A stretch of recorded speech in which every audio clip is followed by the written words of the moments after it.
ನಮಸ್ಕಾರ ರಿವ್ಯೂ ಚಾನಲ್ಗೆ ಸ್ವಾಗತ. ನಾನು ಸೌಖ್ಯ ಗಾಂವ್ಕರ್. ರಾಜ್ಯ ಕೈ ಮಹಾನಾಯಕನ ಬಿಗ್ ಅನೌನ್ಸ್ಮೆಂಟ್ ಒಂದು ಈಗ ಕೈಪಾಳ್ಯದಲ್ಲಿ ಕಂಪನವನ್ನೇ ಸೃಷ್ಟಿಸುತ್ತಿದೆ. ಇದು ರಾಜ್ಯ ಕಾಂಗ್ರೆಸ್ನ ದಿಕ್ಕು ದೆಸೆಯನ್ನ ಬದಲಾಯಿಸುವಂತಹ ಬೆಳವಣಿಗೆ. ಬಣಜಗಳ ಜಟಾಪಟಿ ಕುರ್ಚಿಗಾಗಿ ಸಮರವೇ ನಡೀತಿರೋ ಹೊತ್ತಲ್ಲಿ ಈ ಬಿಗ್ ಲೀಡರ್ ಕೊಡ್ತಿರುವಂತಹ ಬಿಗ್ ಟ್ವಿಸ್ಟ್ ಏನು ಮಾಹಿತಿ ಮುಂದೆ ಇಡ್ತಾ ಹೋಗ್ತೀವಿ. ಮಿಸ್ ಮಾಡದೆ ನಮ್ಮ ಚಾನಲ್ನ ಸಬ್ಸ್ಕ್ರೈಬ್ ಮಾಡಿ ನಿಮ್ಮ ಅಭಿಪ್ರಾಯ ಕಮೆಂಟ್ ಮಾಡಿ ತಿಳಿಸಿ. ಎಸ್ ವೀಕ್ಷಕರೇ, ಬಿಜೆಪಿ ಕಾಂಗ್ರೆಸ್ ಎರಡೂ ಕಡೆ ಕಿತ್ತಾಟ ಮಿತಿಮೀರೋ ಹಂತಕ್ಕೆ ಹೋಗಿ ಹೈಕಮಾಂಡು ತಲೆ ಕೆಡಿಸ್ಕೊಂಡು ಯಾರು ಕೊಟ್ರೆ ಯಾರ ರಿಯಾಕ್ಷನ್ ಹೆಂಗಿರಬಹುದು, ಪಕ್ಷಕ್ಕೆ ಏನಾಗಬಹುದು ಅಂತ ಅಳೆದು ತೂಗಬೇಕಾದಂಥ ಸಂಕಷ್ಟದ ಸಂದಿಗ್ಧದ ಪರಿಸ್ಥಿತಿ ಇದೆಯಲ್ವಾ ಕರ್ನಾಟಕದಲ್ಲಿ.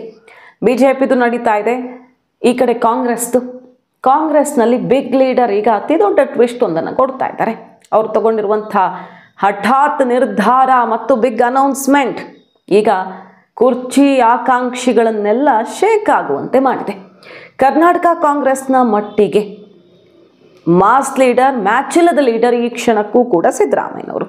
DK ಶಿವಕುಮಾರ್ ಅವರು ಕೂಡ ಬಹಳ ಬಲಿಷ್ಠವಾಗಿ ಬೆಳೆದು ನಿಂತಿದ್ದಾರೆ. ಅವರದ್ದೇ ಆದಂತಹ ಸಾಮ್ರಾಜ್ಯವನ್ನು ಕಟ್ಟಿಕೊಂಡಿದ್ದಾರೆ, ಎರಡನೇ ಮಾತಿಲ್ಲ. ಆದರೆ ಸಿದ್ದರಾಮಯ್ಯನವರು ಮಾಸ್ ಲೀಡರ್ ಅಂತ ಬಂದಾಗ, ಸಮುದಾಯದ ಬಲ ಅಂತ ಬಂದಾಗ ಸಿದ್ದರಾಮಯ್ಯನವ್ರಿಗೆ ಈ ಕ್ಷಣಕ್ಕೂ ಮ್ಯಾಚ್ ಮಾಡೋದು ಕಷ್ಟ. ಅದು ಶಾಸಕರ ಬಲದ ವಿಚಾರದಲ್ಲಿರಬಹುದು, ಜನರ ಬೆಂಬಲದ ವಿಚಾರದಲ್ಲಿರಬಹುದು. ತಕ್ಕಡಿಯಲ್ಲಿ ಹಾಕಿ ತೂಕ ಮಾಡಿದ್ರೆ ಸಿದ್ದರಾಮಯ್ಯನವ್ರು ಗೆದ್ದು ಬಿಡ್ತಾರೆ. ಅದೇ ಕಾರಣಕ್ಕೆ ಅಲ್ವಾ ಸಿದ್ದರಾಮಯ್ಯನವ್ರನ್ನ ಮುಖ್ಯಮಂತ್ರಿಯನ್ನಾಗಿ ಮಾಡಿದ್ದು. ಈಗ CM ಕುರ್ಚಿ ಆಕಾಂಕ್ಷಿಗಳು ಯೋಚನೆ ಮಾಡ್ತಾ ಇದ್ದಿದ್ದು ಏನು? ಈಗಾಗಲೇ ಹೇಳ್ದಾಗೆ ಸಿದ್ದರಾಮಯ್ಯನವರು ಬಹಳಷ್ಟು ಬಾರಿ ಹೇಳ್ದ ಹಾಗೆ ಇದು ಅವರ ಕಡೆಯ ಅವಧಿ, ಕಡೆಯ ಚುನಾವಣೆ, ಮತ್ತೆ ಎಲೆಕ್ಷನ್ಗೆ ನಿಲ್ಲಲ್ಲ, ಮತ್ತೆ ಅಧಿಕಾರಕ್ಕಾಗಿ ಪ್ರಯತ್ನ ಪಡಲ್ಲ. ಈ ಅವಧಿ ಮುಗಿಸ್ಕೊಂಡು ಹೊರಡ್ತಾರೆ. ಅಧಿಕಾರ ಹಂಚಿಕೆ ಸೂತ್ರ ಬೇರೆ ಆಗಿದೆ ಅನ್ನೋ ಮಾತು ಜಟಾಪಟಿ ಕೇಳಿ ಬರ್ತಿದೆಯಲ್ವಾ. ಸಿದ್ದು ಕ್ಯಾಂಪ್ ಸಿಡಿದೆದ್ದು ಡೆಲ್ಲಿ ಪ್ರವಾಸ ಮಾಡಿದ್ದಾಯ್ತು, ಎಲ್ಲ ಮಾಡ್ತಾ ಇದೆ. ಅದ್ರ ನಡುವೆ ಕೂಡ KPCC ಅಧ್ಯಕ್ಷ ಬದಲಾವಣೆ ಇಲ್ಲ, ಕರ್ನಾಟಕಕ್ಕೆ ಸಂಬಂಧಪಟ್ಟಂತೆ ಅಧ್ಯಕ್ಷ ಬದಲಾವಣೆ ಇಲ್ಲ ಅಂತ ಹೈಕಮಾಂಡ್ ಈಗ ಕ್ಲಿಯರ್ ಮಾಡಿದೆ. ಮತ್ತೆ ಬರಬೇಡಿ ಈ ವಿಚಾರ ಮಾತಾಡೋದಾದ್ರೆ, ಬೇರೆ ಬೇಕಾದ್ರೆ ಮಾತಾಡೋಣ ಅಂತ. ಬೇರೆ ರಾಜ್ಯದ್ದು ಖರ್ಗೆ ಅವರು ಹೇಳಿದ್ದು PCC ಪ್ರೆಸಿಡೆಂಟ್ ಕರ್ನಾಟಕಕ್ಕಲ್ಲ ಅಂತ ಕ್ಲಿಯರ್ ಮಾಡಿಬಿಟ್ಟ ಮೇಲೆ ಈಗ ನೋಡಿ ಈ ಹೊತ್ತಲ್ಲಿ ಸಿದ್ದರಾಮಯ್ಯನವರ ಬಿಗ್ ಟ್ವಿಸ್ಟ್ ಏನಪ್ಪ ಅಂತ ಕೇಳಿದ್ರೆ, ಆ ಮಹಾನಾಯಕ ಬೇರೆ ಯಾರೂ ಅಲ್ಲ, ಮುಖ್ಯಮಂತ್ರಿ ಸಿದ್ದರಾಮಯ್ಯನವರೇ ಕೊಟ್ಟಿರುವಂಥ ಬಿಗ್ ಟ್ವಿಸ್ಟ್, ಬಿಗ್ ಅನೌನ್ಸ್ಮೆಂಟ್ ಮೂಲಕ ನಾನು ಮುಂದಿನ ಅವಧಿಗೂ ಕೂಡ ಇರ್ತೀನಿ ಅನ್ನುವ ಸುಳಿವನ್ನು ಕೊಟ್ಟಿದ್ದಾರೆ. ನಿವೃತ್ತಿ ತಗೊಳ್ಳೋಣ ಅಂತ ಅಂದುಕೊಂಡಿದ್ದ ಹೌದು, ಆದರೆ ಹಿತೈಷಿಗಳು, ಬೆಂಬಲಿಗರು ಅದನ್ನು ಒಪ್ಪಿಕೊಳ್ತಾ ಇಲ್ಲ. ಮುಂದುವರಿಬೇಕು ಅನ್ನುವಂಥ ಸಕ್ರಿಯ ರಾಜಕಾರಣದಲ್ಲಿಯೇ ಮುಂದುವರಿಬೇಕು ಅನ್ನುವಂಥ ತೀವ್ರ ಒತ್ತಡ ಹಾಕಿದ್ದಕ್ಕಾಗಿ ನಾನು ಮಣಿದಿದ್ದೀನಿ.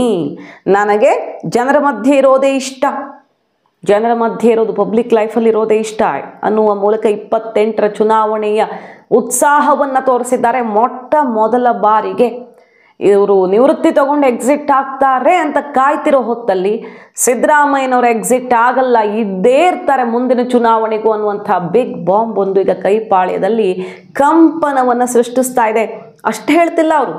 ನೋಡಿ, 7 ವರ್ಷ 7 ತಿಂಗಳು ಸಾಮಾಜಿಕ ನ್ಯಾಯದ ಹರಿಕಾರ ದೇವರಾಜ ಅರಸು ಅವರು ಮುಖ್ಯಮಂತ್ರಿಯಾಗಿ ದಾಖಲೆ ಬರೆದಿದ್ದಾರೆ. ಆ ದಾಖಲೆ ಸರಿಗಟ್ಟಿ ಮುಂದೆ ಹೋಗಬೇಕು, ಸರಿಗಟ್ಟಬೇಕು ಮತ್ತು ಮುಂದಕ್ಕೆ ಹೋಗಬೇಕು.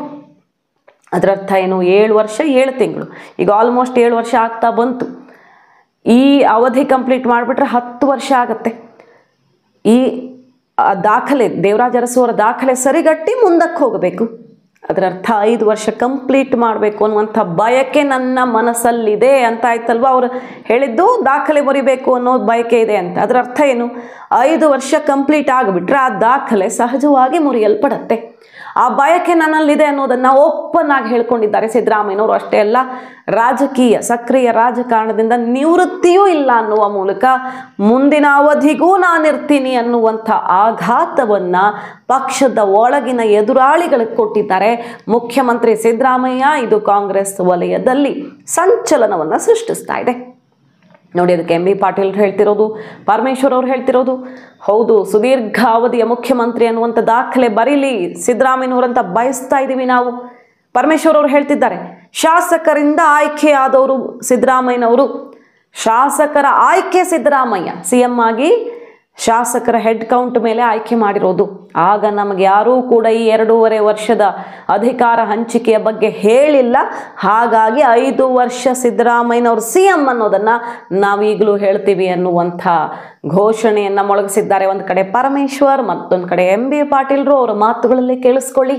ಮಾನ್ಯ ಸಿದ್ದರಾಮಯ್ಯನವ್ರನ್ನ ಆ ಸಂದರ್ಭದಲ್ಲಿ ನಮ್ಗೆ ಯಾರು ಏನು ಹೇಳಲಿಲ್ಲ, ನೀವು 2.5 ವರ್ಷಕ್ಕೆ ಮಾತ್ರ ಆಯ್ಕೆ ಮಾಡ್ತಾ ಇದ್ದೀವಿ, ಅವ್ರನ್ನ 2.5 ವರ್ಷಕ್ಕೆ ಬದಲಾಯಿಸ್ತೀವಿ ಅಂತ ಏನು ಹೇಳಿರಲಿಲ್ಲ.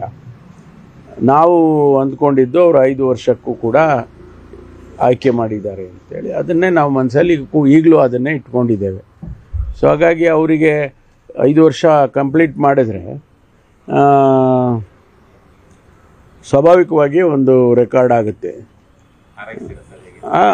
ಅದು ನಾನೇ ಹೇಳಿದ್ದೀನಲ್ಲ, ಅವರು ಆ ರೀತಿ ಹಾರೈಸ್ತೇನೆ. 7 ವರ್ಷ ಆಗಿದ್ರು ಮುಖ್ಯಮಂತ್ರಿಗಳು, ಈಗ 7 ವರ್ಷ ಬಂತು. ಮುಖ್ಯಮಂತ್ರಿಗಳು 7 ವರ್ಷಕ್ಕೆ 10 ವರ್ಷ ಆಗ್ತಾರೆ, ಉಳಿತಾರೆ.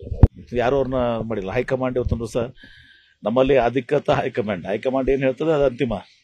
ಹೈಕಮಾಂಡ್ ಏನು ಹೇಳಿದೆ ನಿಮ್ಗೆ. ಹೈಕಮಾಂಡ್ ಸಿದ್ದರಾಮಯ್ಯ ಅವ್ರನ್ನ ಮುಖ್ಯಮಂತ್ರಿ ಮಾಡಿದ್ದಾರೆ. ಮುಖ್ಯಮಂತ್ರಿ ಕುರ್ಚಿ ಖಾಲಿ ಇಲ್ಲ. ಮುಖ್ಯಮಂತ್ರಿಗಳು ತಮ್ಮ ಪೂರ್ಣಾವಧಿಯನ್ನ ಪೂರೈಸ್ತಾರೆ. ಮತ್ತೆ ಅವ್ರ ನೇತೃತ್ವದಲ್ಲಿ ಚುನಾವಣೆ ಆಗ್ತದೆ, ಮತ್ತೆ ನಾವು ಅಧಿಕಾರಕ್ಕೆ ಬರ್ತೀವಿ. ಒಕ್ಕಲಿಗ CM, ದಲಿತ CM, ಆ CM, ಈ CM ಅಂತ ಪೈಪೋಟಿ ಶುರುವಾಗಿರೋ ಹೊತ್ತಲ್ಲಿ ಸಿದ್ದರಾಮಯ್ಯನವರು ಬಿಗ್ ಟ್ವಿಸ್ಟ್ ಒಂದನ್ನು ಇಟ್ಟಿದ್ದಾರೆ. ಈಗ ನನಗೆ ಈ ಹೆಬ್ಬಯಕೆ ಇದೆ, ದಾಖಲೆ ಸರಿಗಟ್ಟಿ ಮುಂದೆ ಹೋಗ್ತೀನಿ ಅನ್ನುವ ಬಯಕೆಯನ್ನು ವ್ಯಕ್ತಪಡಿಸುವ ಮೂಲಕ DK ಶಿವಕುಮಾರ್ ಅವ್ರಿಗಿದು ಸಿಡಿಲಾಘಾತವೇ ಸರಿ. ಒಂದು ಕಡೆ KFCC ಅಧ್ಯಕ್ಷ ಕುರ್ಚಿ ಬದಲಾಗಲ್ಲ, DK ಶಿವಕುಮಾರ್ ಮುಂದುವರಿತಾರೆ ಅಂತ ಹೈಕಮಾಂಡ್ ಹೇಳಿರೋದು. ಮತ್ತೊಂದು ಕಡೆ CM ಕುರ್ಚಿಯಲ್ಲಿ 5 ವರ್ಷ ಇವರೇ ಕೂರ್ತಾರೆ ಅನ್ನೋದನ್ನು ಸಿದ್ದು ಬಣ ಮತ್ತೊಮ್ಮೆ ಪ್ರತಿಧ್ವನಿಸುವಷ್ಟು ಗಟ್ಟಿಯಾಗಿ ಇಟ್ಟಿರೋದು ಆ ಮೆಸೇಜನ್ನು.